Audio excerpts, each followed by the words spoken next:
Welcome to the Wonderman Thompson webinar here in Mumbai. I'm delighted and privileged to introduce our three panelists, all our dear clients. Jyoti, Kumar, Bansal, Chief Branding Communications, CSR Sustainability, Tata Power. Welcome, Jyoti. Tata Power is the pioneering company empowering millions of people. Somashri Bose, Head of Marketing Home Care, Godrej Consumer Products, rated as the best FMCG company to work for in India. Welcome, Shobha. Toranj Mehta, Director of Marketing, Forever Mark India. Only 1% of the world's diamonds qualify to be Forever Mark, and that's special. Welcome, Toranj. What was the genesis of this webinar? Over several hundred hours of field work and research, the strategy team noticed fundamental shifts in consumer attitudes towards financial matters. Banking, insurance, investing, and a whole range of financial aspects, both short-term and long-term. To add certainty to our belief, we commissioned a survey across men and women, metros and small towns, and a spectrum of income and education classes. This study is called the Culture Muscle Study. A South Asia team of planners created a battery of several attitude statements. We analyzed them. They were across 5 broad areas like technology, joint responsibility, investing, personalization, and knowledge. Respondents were asked, is this happening and does it affect your life? Based on their response, a muscle score was arrived at to reveal the big attitude shift. I might mention this study was done before the lockdown. However, the shifts revealed have only intensified since then. In particular, our focus area for today, women and financial savviness, and daughters being taught finance. So what's the purpose of today's webinar? It is to introspect on new insights on how we can talk about women and finance. Sparked by the findings of the survey and also focusing on our esteemed panelists' own insights, their journeys and experiences related to shifting attitudes towards women and finance. We invite you to take away from this brief conversation insights on how we can focus on women being financially savvy. Let's begin with the idea of allies and talk about insights on allies women have on their journey to becoming financially savvy. Toranj, would you like to talk about the early exposure to financial matters and who are the key allies in this? So if I were to take an example for myself, my exposure to financial matters actually started with my dad, where he used to insist that whatever amount I would want to, but I had to invest it, not save, invest it. So it meant that I had to look at investment options and then make a choice. Similarly, he also used to make me, to make it a little fun, he used to make me pick a stock during the Diwali Murat trading and, sort of put in some money there, just so that the habit of investing was inculcated. Also, another thing is that it's about being, so one bit is about being an ally, and also ensuring that the money you invest, you keep track of. So you make it work for you. It's not about the money that once you put it in, you forget about it. You have to keep making the money you earn work for you, like you work for the money. So that's a very key important thing that has to be a part of your investment decisions. And after dad, Toranj, with your spouse? Yeah, so also my husband is actually in the financial sector. So a lot of the financial decisions just now are based with him because he's the expert at it.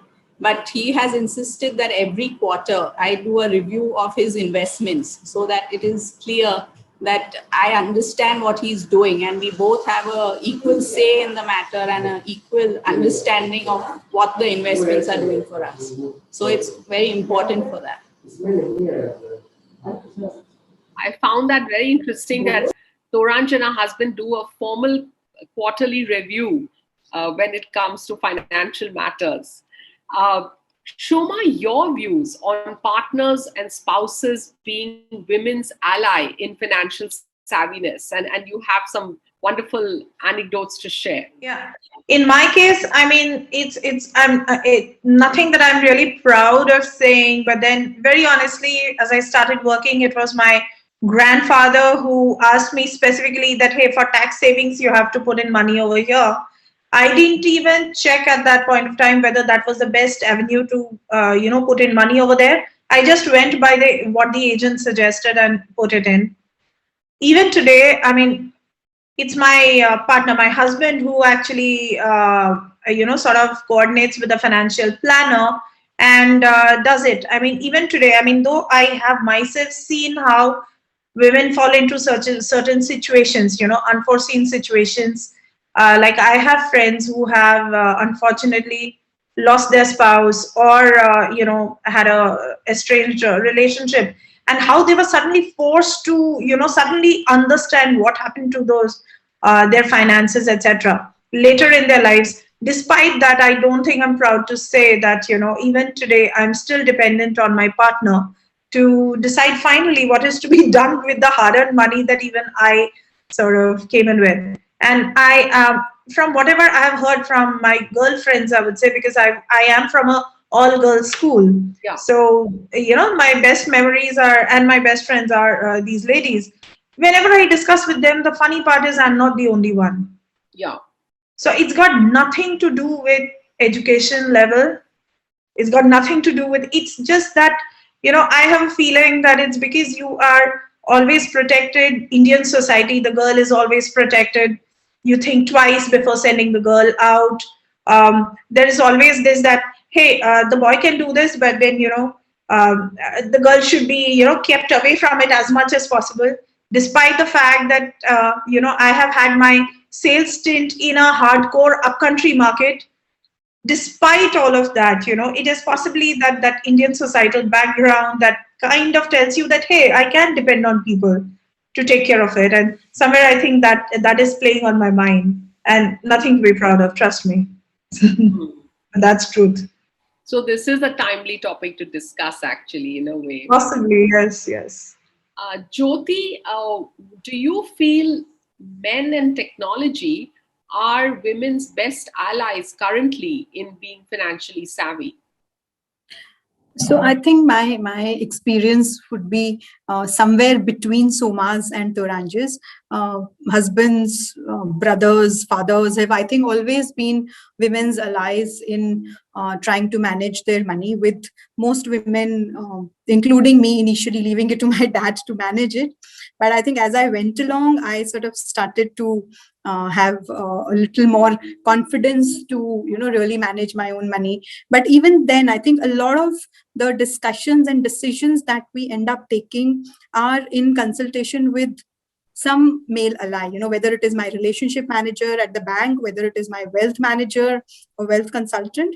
But typically, we tend to surround ourselves with male allies. I think what's happening now, and I see that a lot more with the younger, women at work and, my younger friends, is that technology is becoming an important ally, because it just sort of gives you, it makes it easier. You can experiment without being judged. I think a lot of it is also that we worry about we will be judged if we make a wrong decision, or what will people think of us for what are the decisions that we are making, right? So technology is making it relatively easier for all of us to get information. I think that was also a big barrier earlier. You had to rely on an agent who in most cases was a male. But now you have other avenues to find information and to experiment on your own, even if it is a small step, even if it is a big step. So I think in that sense, technology is definitely becoming a very strong ally for younger women to start taking financial decisions a little more confidently than I think we used to when we were their age. The other thing is that, I think in many ways, we never think of it like that because it is easy to do government bashing. But I think the government is in many ways becoming an ally for women with special schemes, with increased focus on, financial inclusivity for women. The difficult part, and I think the challenge is that, especially in the smaller towns and rural areas, while women may be equal contributors to household income, just the way that it is in urban India, they are either not literate or they don't have enough confidence to really understand these schemes. So from that perspective, a lot of corporates today are actually also becoming women's allies. So for example, at Tata Power, we run a very large financial inclusivity program called Adhikar, which actually just familiarizes women with what are the kinds of things that are available to women to take advantage of. And it helps them with simple things like becoming familiar with the scheme, with helping them fill a basic form, because sometimes they don't even know how to do that. And this has actually benefited some multiple lakhs of women across various pop strata and town classes. So I think allies come in all forms. We start with the males, then I think we graduate to technology, and somewhere along the line, some of us also find some helping hands who give us the confidence to start dealing with money. Sure. And like each of you have said, it's a journey, and it's good to have some allies on the way to becoming financially savvy. But let's discuss, why does being financially savvy matter for women? Shoma, you were saying that women are satisfied with earning or feeling protected and taken care of. What else do you believe is needed now?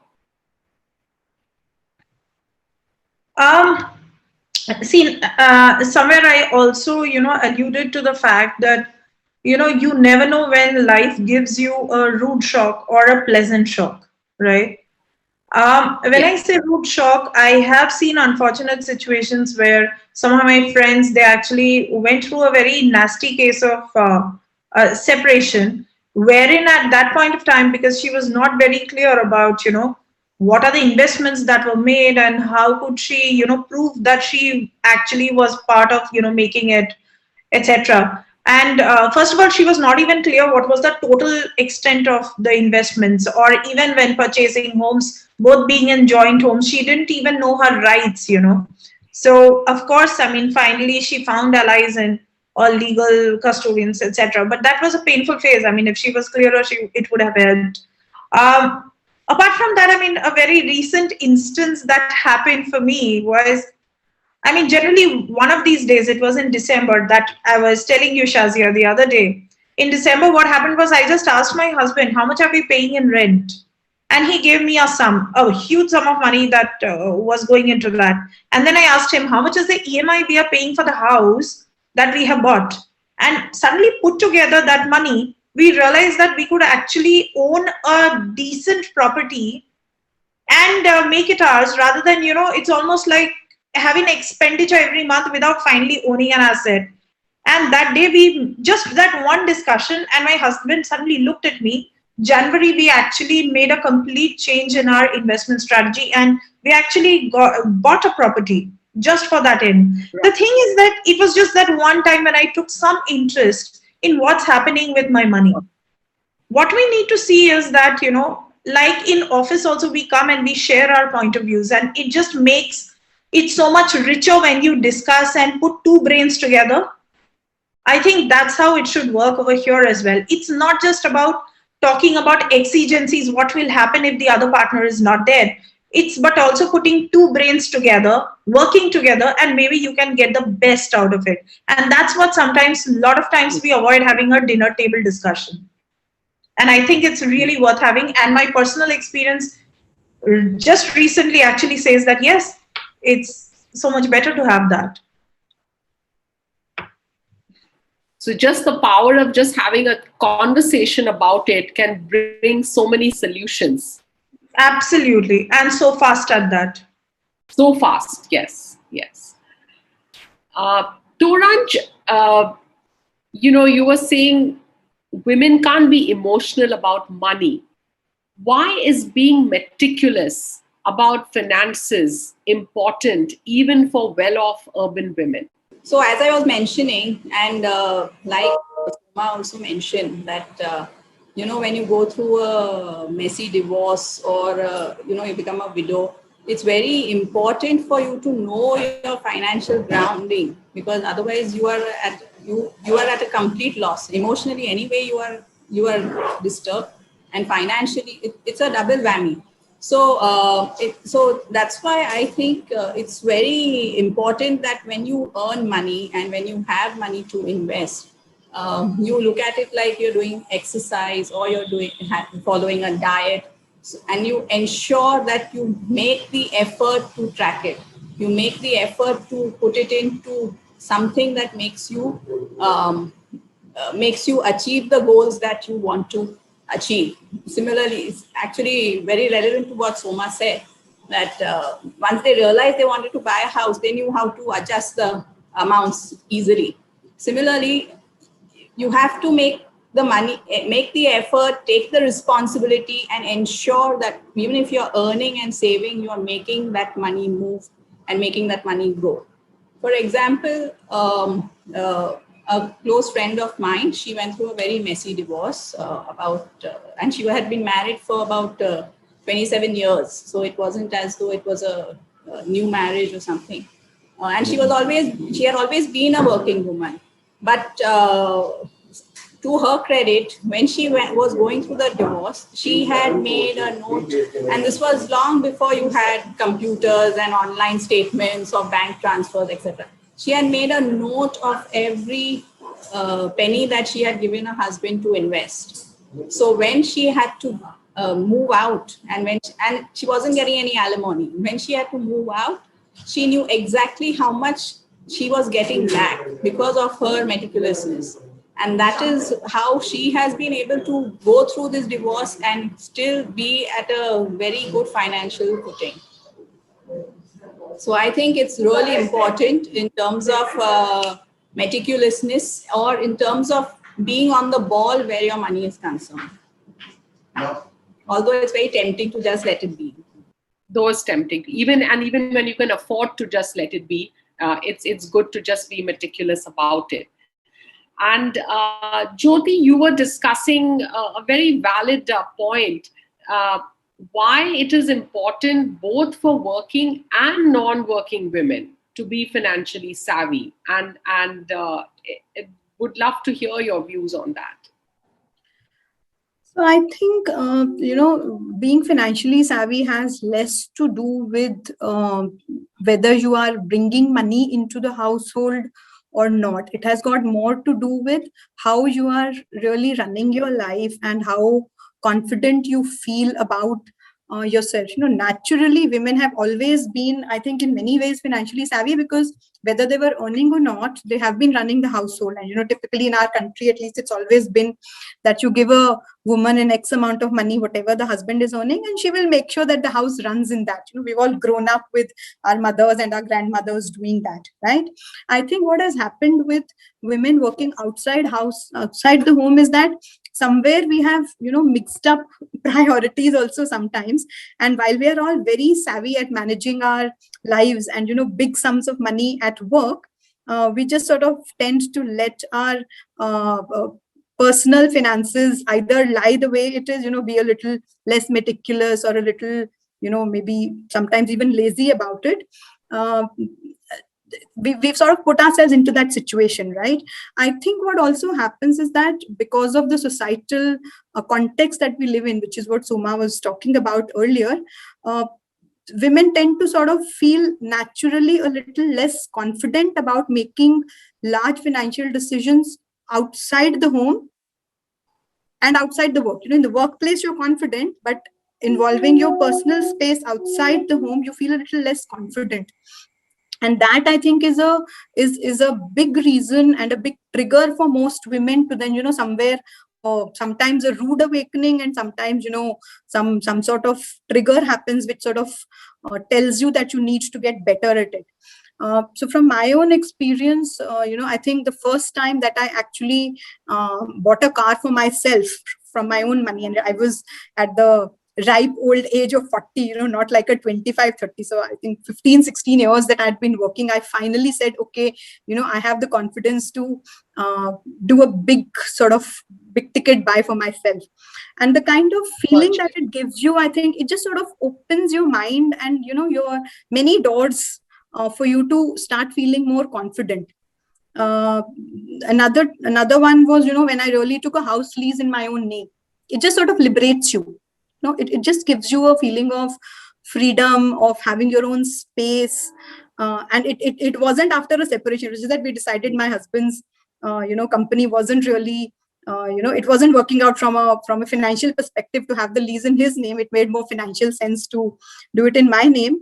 But the feeling that it gives you is completely liberating. So I think somewhere we all have to also start taking maybe baby steps, maybe big steps, whatever it is, but that one trigger is very important to give yourself. If I take it to a different context, I think all of us have, women who work in our houses who, and I think from a financial perspective, sometimes like Soma was saying, I don't think we should all be very proud. We are probably equally financially illiterate sometimes as they are. So, to act as a facilitator for them, opening a bank account for them, teaching her how to use, an ATM card, the way they face lights up when they can actually do that is something which, you have to really experience to understand what it means. So I think net what I would say is that you have to somewhere bring that confidence to yourself and to people around you, the women around you, that it's all right to take a financial decision, and then you go from one step to another step to another step is how then this whole thing will grow. Shazia, I just want to add to what Jyoti just said. Yes. Yeah, Jyoti, you're absolutely so right. We are taking decisions worth crores day in and day out in office. We are clearing so many activations, etc., which is worth crores of rupees. But when it comes to personal finance, I'll give you another example. Recently, we had some option of buying some shares in office, right? And which was obviously was given at X rate or whatever. For that, I ran across to my husband that, should I do that? And he was staring at me that, look, this is your money. It's not such a big deal. I mean, few lakhs, and why are you even asking me? I said, no, you tell me whether I should do it, whether it'll work or not. Next thing I did was, I ran across to my male colleagues because I knew that my female colleague will be in the same boat. Now look at that mindset also, that they will also not be able to help me. I went to my male colleagues that, how are you thinking about it? They told me, Shoma, this should be the strategy that, next 2 years, after that, if it hits here and if you hear any news about it, then carry on. Otherwise, you sort of pull out of that. And, they had a complete strategy clear in their mind. Then I went to my female colleague that, I am investing, you also invest. And we did it together. Now, this is, just look at this, few lakh rupees, own finance, and I'm so scared. Taking my husband's permission while it is my own hard-earned money, right? Now, that is one part of the fun. Second part of the fun is every day I'm releasing crores of rupees of budget over here and passionately fighting for value for money for each penny. Right. And logically at that, and fighting with men. Right. When it comes to finances in office. Right. Because how many women are really there at our levels, right? At this level, we are fighting in a room full of men logically for each single penny. And when it comes to yours, you are so super scared. Just sort of putting things in perspective again. Yeah, nothing to be proud of, but truth. It's just a mindset. Yeah, like you're pointing out. Yeah. And that brings us actually beautifully to the next point, which is perhaps the new generation will not have this kind of mindset, because a top shift in attitudes is teach daughters finance. And it would be great to hear from each of you your insights about the future generation of women actually having a different focus on finance, a different mindset. And that's also a beautiful wrap up of our discussion. Toranj, you were almost saying it's a mindset change that is required, like for maths and science. Uh, do you want to share that? So especially when when kids are growing up, if it's a daughter, there is this, okay, maths and science, if she's weak on, it's okay, it's all right. That whole thing that finance is not for a why. Why do we have to really sort of make her savvy just now? There'll be enough times. And so that whole thought that things like maths, science, money matters are not meant for girls is something that we need to break right from the beginning. It's you have to look at the daughter and ensure that she doesn't have those, and they come from us. We say, it's okay. I mean, money matters. Oh, don't talk to me about it. Just talk to my husband. I don't know about it. So they pick up those cues. So I think it's very clear and very important that since a small age, these kind of mindset should not be brought, especially for children. Even for my daughter, whatever money she got when she was born, it's not that we went and bought her some lovely present or something. We went and put it into a mutual fund to ensure that compounds and grows. So when she is grown up, she has enough of a base to start off. Also, I just was thinking about what Jyoti said on, how people's faces light up, and how, when you make your own, when your name is on an asset. But just one point on that if your name is on an asset, if it's a financial decision, it can't be an emotional decision. Your decision has to be very logical and clear cut. And if you want to go for emotions, then of course you can go for diamonds. Those are things that hold a lot of emotion. So just on terms of mindset, we have to be very clear on the kind of, thoughts that we actually give our daughters or our younger children when it comes to money matters. Jyoti, you mentioned very beautifully this idea of being comfortable with finance. Talk a bit about that. Yeah, so I think one of the big reasons why we hesitate is because that natural comfort with taking a financial decision is not there. Like Turan said, you grow up with it's all right for women to, not understand money matters as deeply as the son in the house does, or as your father does, or whatever, right? I think the biggest thing which we can do for our daughters is to get them comfortable with the idea of finance, with the thought that it's a normal everyday thing to take a decision on money, as much as it is to choose which stream to pick up, or to choose your life partner, or to choose your career path. And I think maybe even as everyday and normal as choosing what do I want to wear to a party. She doesn't think twice about it. She doesn't ask you. She does it on her own. So her this thing of what do I do with my money has to come as naturally to her as everything else that she does in her life. I think once we reach that stage is when we can say that women are really becoming financially independent. I think just working and bringing money into the house is only one part of being independent. If you're still dependent on somebody else to manage it for you, then that's not independence. You're just a contributor to the household income. And like Taranj was also mentioning that, at a small age, at a young age, if we sort of start doing that and we change the conversation in our own household, then only it will change, because it will not only be what I say to my daughter, but also what she sees in the house. Right. So, for example, my 8-year-old daughter, if she wants to buy something, I tell her to save up, and I tell her, okay, this will cost X of that. Now you make a choice. Obviously, she doesn't like it, but it's a good way to start making her realize that everything comes with a choice. There is a trade-off, and it is all right to make a decision. Sometimes it may go wrong, and she may say, "Oh, I didn't want that toy. I wanted that toy." But that's okay. I mean, she's learning. She's understanding that there is a choice, there is a trade-off, and it's okay to even make a mistake, because you learn, and then next time she'll make a better decision. So those are all things which I think will hopefully raise our next generation to be more independent. I wouldn't use the word savvy. I wouldn't use the word, you're an earning member. I would say independent in the way you actually deal with your money. And then I think Sumashri and me and Turanj will not necessarily have to go to our male colleagues or our, male wealth managers to really decide what is good for us. Because, intuitively, we know what is right for us. I think Soma knew what she wanted to do in the case of, buying the shares. Just that she didn't have enough comfort to take that decision on her own without validation from somebody who she thought was better versed with financial matters.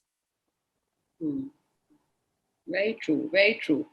And Shoma, in fact, you were saying that to raise a new generation with this new mindset actually begins with simple aspects, and which bring this comfort that you all are talking about, like going to the shop.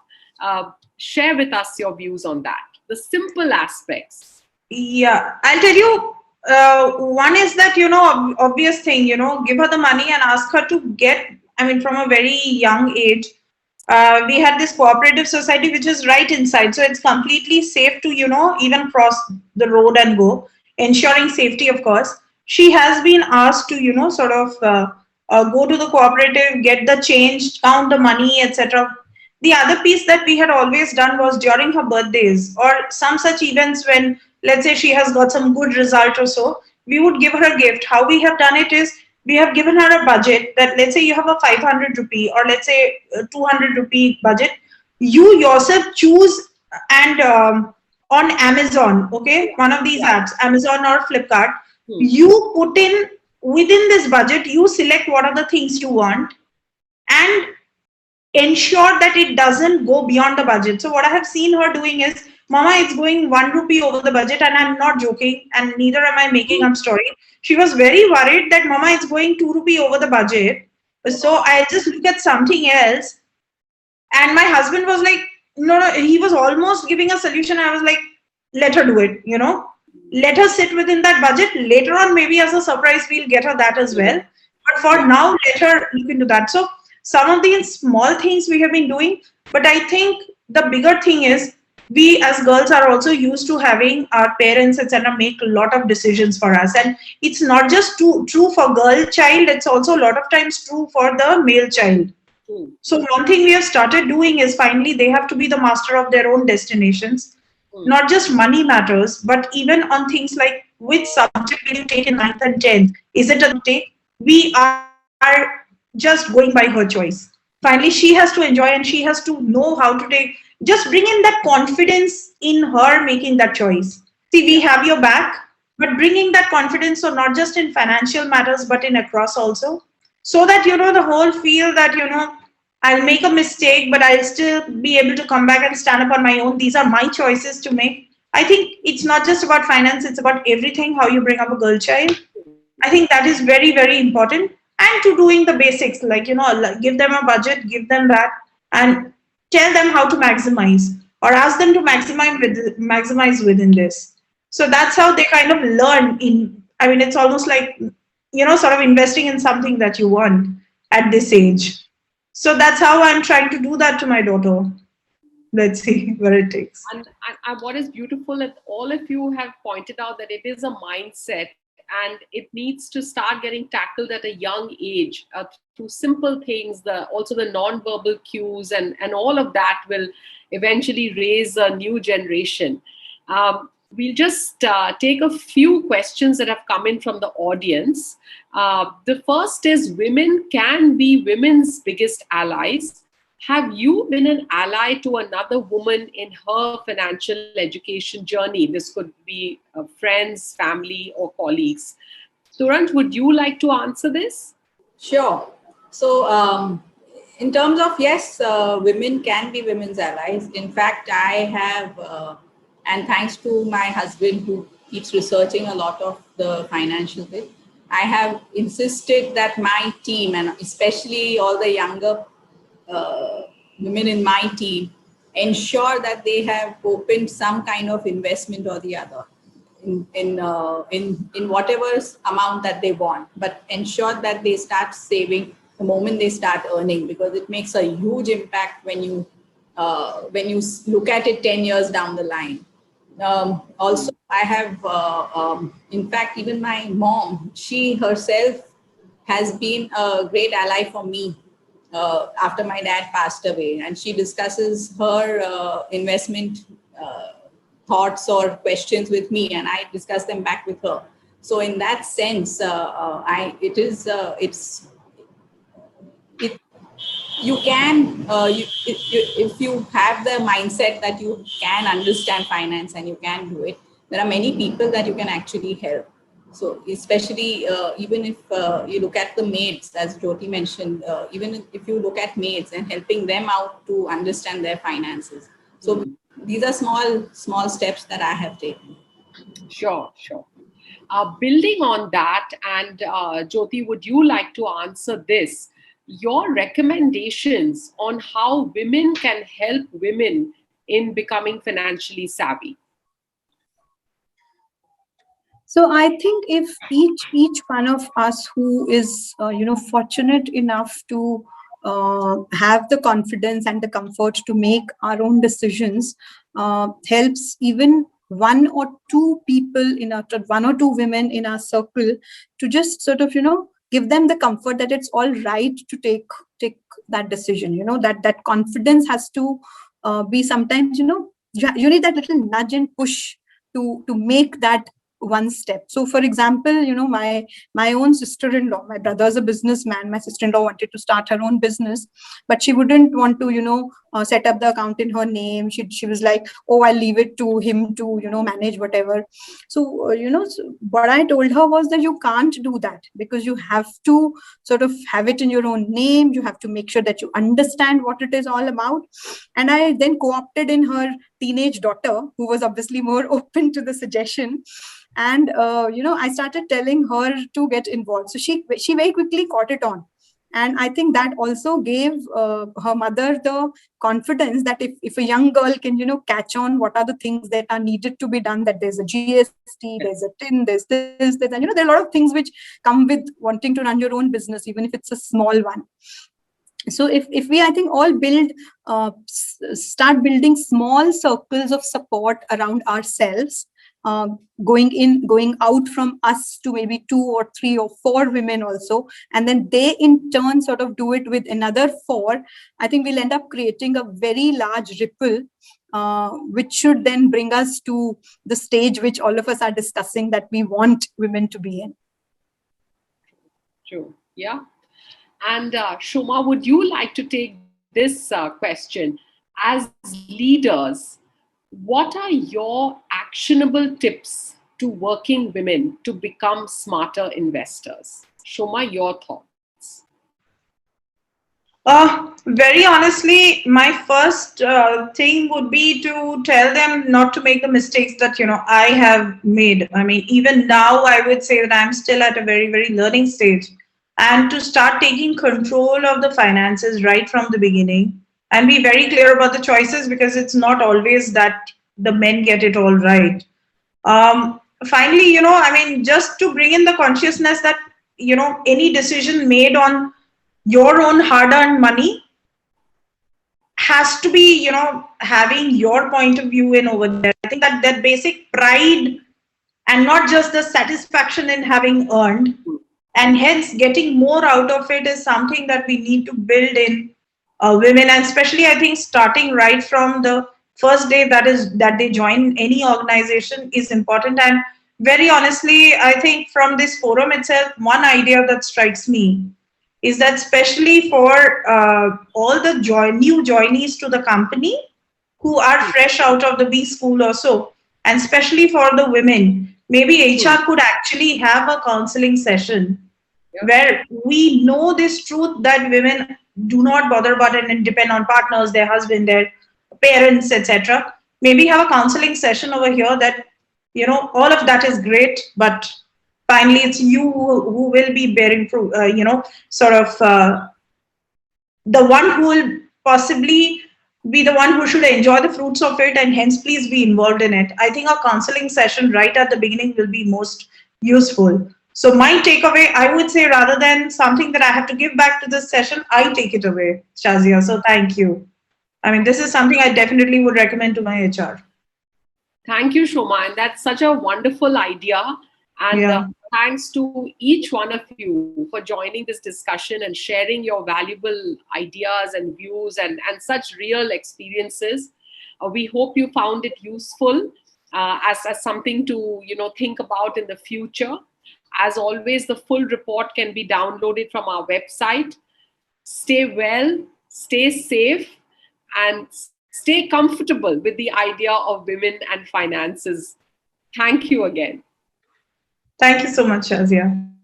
Thanks, Shazia. And thanks, Soma and Toranj. I think I've really found your views very interesting. And I think it's good to know that I'm not the only one in that boat. So that itself, I think, gives me a lot of comfort and confidence that we can all do it. Yes. So thank you very much. Thank you so much. Thank you. Pleasure meeting all of you. There are a lot of actionable tips even for the four of us, Yes. Really, as I was listening, I was like, oh, I think you should do that. I should do that. Yeah. Thank you. Thank you. Thank you so much. Appreciate your valuable time. Really. Thank you.